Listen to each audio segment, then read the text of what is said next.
ఈ మధ్య ఎక్కడ చూసినా హెల్త్ సమస్యలు, ముఖ్యంగా షుగరు, బీపీ, వీటితో పాటు ఈ మధ్య ఆకస్మికంగా హార్ట్ అటాక్లు వచ్చి చనిపోతున్నారు. దాని గురించి కొంచెం అవగాహన పెంచాలనే ఉద్దేశంతో నేను ఈ వీడియో చేస్తున్నాను.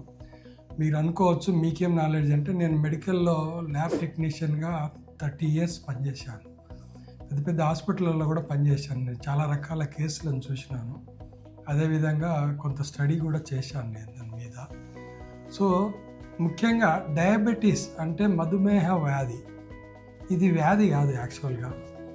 షుగర్, డయాబెటీస్ అనేది ఎట్లా వస్తుంది అంటే, మనము మామూలుగా నార్మల్ మనిషికి అయితే అందరికీ కూడా నాకు షుగర్ ఉందని చెప్పుకుంటుంటాం. ప్రతి ఒక్కరికి షుగర్ ఉంటుంది, బాడీలో, శరీరంలో షుగర్ ఉంటుంది.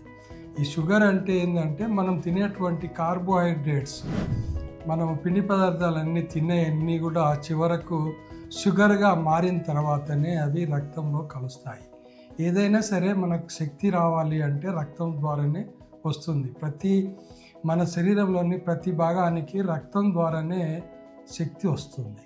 సో ఇప్పుడు మనం తిన్నటువంటి ఆహారం ఏదైనా సరే అది పిండి పదార్థంగా మారి, అంటే షుగర్గా మారి రక్తంలో కలుస్తుంది. షుగర్ అంటే షుగర్ అని మనం పిలుచుకునే దాంట్లో చాలా రకాల పదార్థాలు ఉంటాయి. షుగర్లో గ్లూకోసు, గలాక్టోసు, లాక్టోసు, పెంటోసు, ఇలాంటి రకరకాల పదార్థాలు ఉంటాయి. ఇవన్నీ కాంబినేషన్నే మనము షుగర్ అని చెప్పుకోవచ్చు. అయితే మనము ఈ షుగర్లో ముఖ్యంగా చేసేటువంటిది గ్లూకోజ్ టెస్ట్ చేస్తే మనము డయాబెటీసా కాదా అనేది తెలుస్తుంది. సో ఈ గ్లూకోజ్ లెవెల్ కామన్గా ప్రతి ఒక్కరిలో 60 నుంచి 160 మధ్యలో ఉంటుంది. 160 mg/100 ml బ్లడ్.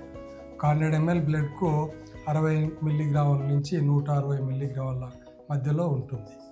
సో మరి ఇది ఎందుకు పెరుగుతుంది శరీరంలో?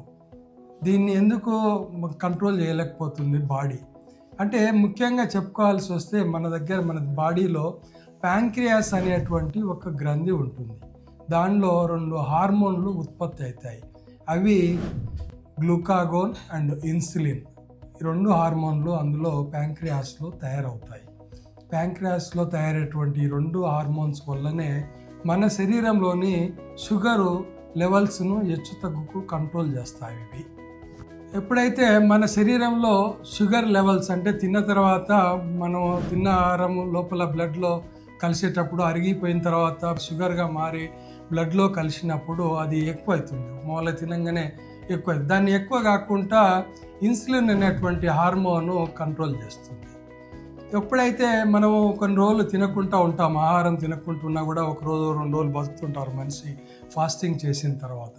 అయితే మనకి ఎప్పుడైతే మనం తిన్నటువంటి ఆహారంలో వచ్చినటువంటి షుగర్ లెవెల్స్ ఎక్కువైనప్పుడు దాన్ని వేరే రూపంగా గ్లైకోజన్గా మార్చి లివర్లో చాలా ప్రదేశాలలో మన శరీరంలో సేవ్ చేస్తుంది. అలా సేవ్ చేసినప్పుడు ఆ సేవ్గా ఉన్నటువంటి దాన్ని మన బాడీ ఎప్పుడైతే చాలాసేపు అయినప్పుడు ఆకలి అవుతుంటుంది, అటువంటి టైంలో ఈ సేవ్ చేసినటువంటి గ్లూకోజ్ను మళ్ళీ రక్తంలో కలపడానికి ఈ గ్లూకాగోన్ అనేటువంటి హార్మోన్ పనిచేస్తుంది. సో ఈ విధంగా 2 హార్మోన్లు మన శరీరంలోని రక్తంలో ఉన్నటువంటి షుగర్ లెవెల్ను కంట్రోల్ చేస్తాయి. ఈ 2 హార్మోన్లు ప్యాంక్రియాస్లోనే ఉత్పత్తి అవుతాయి. అయితే ఇప్పుడు ఈ డయాబెటీస్ అని ఎప్పుడు చెప్పుకుంటామంటే, వీళ్ళకి ఎప్పుడైతే ఇన్సులిన్ అనేది బాడీలో ఉండదో, ఇన్సులిన్ ప్రొడక్షన్ తగ్గిపోతుందో, ఇన్సులిన్ అనేటువంటి హార్మోన్ ఉత్పత్తి తగ్గిపోయినప్పుడు వాళ్ళ శరీరంలో ఈ షుగర్ లెవెల్స్ 160 నుంచి పెరిగిపోతూ ఉంటాయి. ఎందుకంటే వాళ్ళకి కంట్రోల్ చేసే శక్తి ఇన్సులిన్ ఉండదు కాబట్టి. సో ఈ ఇన్సులిన్ మనం బయట నుంచి ట్యాబ్లెట్ రూపంలో తీసుకుంటుంటాం. అయితే వీటిని కంట్రోల్ చేసే విధానం ఎట్లా అంటే, మామూలుగా డయాబెటీస్ 2 రకాలు ఉంటుంది. ఒకటి ఇన్సులిన్ డిపెండెన్స్ డయాబెటీస్ అని, రెండోదేమో నాన్ ఇన్సులిన్ డిపెండెన్స్ డయాబెటీస్. ఇది చిన్నపిల్లలలో కూడా వస్తుంది. వాళ్ళకి అసలు ఇన్సులిన్ అనేదే ప్యాంక్రియాస్లో ప్రొడక్ట్ కాదు. ఎవరికైతే ఇన్సులిన్ బాడీలో ఉత్పత్తి కాదో వాళ్ళను ఇన్సులిన్ డిపెండెన్స్ డయాబెటీస్ అని చెప్పుకున్నాం. కంప్లీట్గా వాళ్ళకు పుట్టుకతోటే ఇన్సులిన్ బయట నుంచి ఇవ్వాల్సి వస్తుంది. అందుకే మనం అప్పుడప్పుడు చూస్తుంటాం 5 సంవత్సరాలు 6 సంవత్సరాల పిల్లలలో కూడా షుగర్ ఉంటుంది, డయాబెటీస్ ఉంటుంది. వాళ్ళను ఇన్సులిన్ డిపెండెంట్ డయాబెటీస్ అంటారు. అది తక్కువ. కానీ నాన్ ఇన్సులిన్ డిపెండెన్స్ డయాబెటీస్లలో అంటే పెద్దగా అయినాక వస్తుంది, 25-30 సంవత్సరాల తర్వాత వస్తుంటుంది. వీళ్ళకు ఖచ్చితంగా ఇన్సులిన్ బయట నుంచి తీసుకోవాల్సి వస్తుంది.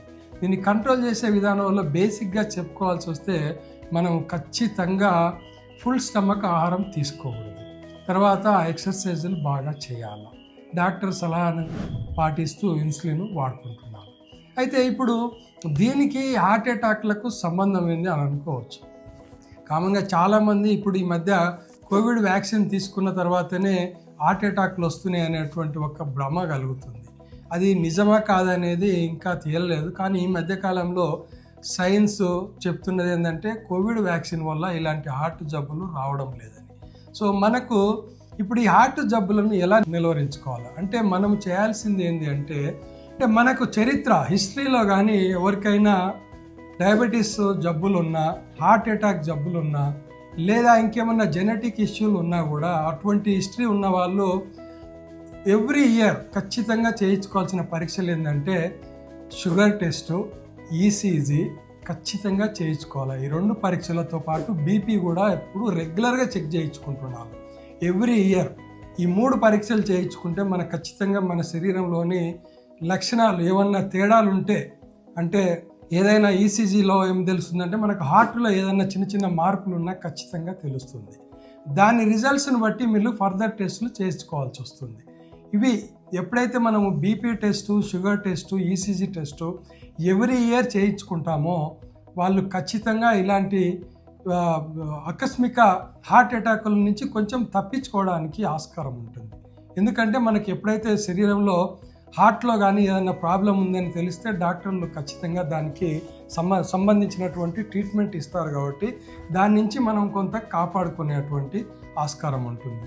అంతే తప్ప మనము ఖచ్చితంగా ఈ విషయాల వల్లనే మనం హార్ట్ అటాక్ను ఆపగలుగుతాము, ఇది వైద్యుల నిర్లక్ష్యము, ఇది మనం టెస్ట్ చేయించుకోకపోవడం వల్లనే చనిపోయాము, ఇలాంటివి మనం ఏం చేయలేము. మన చేతిలో ఉండదు అది.